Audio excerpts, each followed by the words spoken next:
curriculum.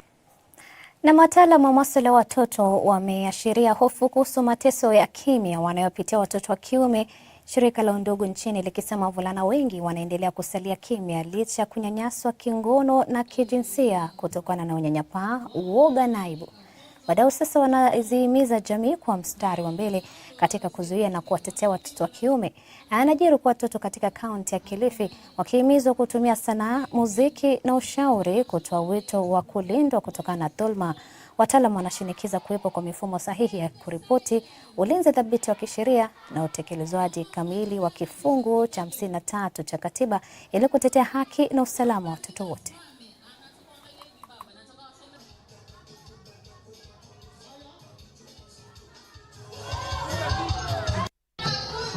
Is to have policy conversations saying that while the law is progressive, much more needs to be done. And that much more then needs to focus on how the boy child needs to be protected. That means child help desks must be strengthened, gender desks must also be strengthened. And because of that, it means that policymakers and stakeholders, particularly at the community level, need to sit down together and talk. Number 4 is, can we review some of the cultural things that we've been doing that make this issue difficult to talk about? Just as we focused on female genital mutilation, we should also focus on how sexual violence is directed at boys. And when those are put together, it means we'll have a formula that helps us to have a referral pathway that helps the boys report, speak about it, and these matters to be addressed.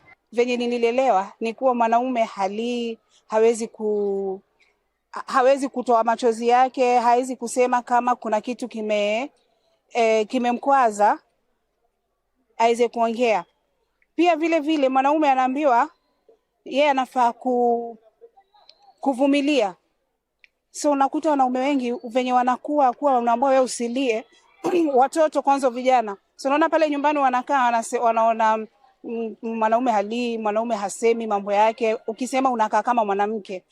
Iondoke hiyo dhana hiyo, na ningependa kutoa wito kwa wazazi wenzangu bali na Kilifi, bali kwa tuseme ulimwengu mzima, hususan Kenya, watu waweze kupaza sauti, waachane na mambo ya kuweka vijana sauti zao ziwe chini.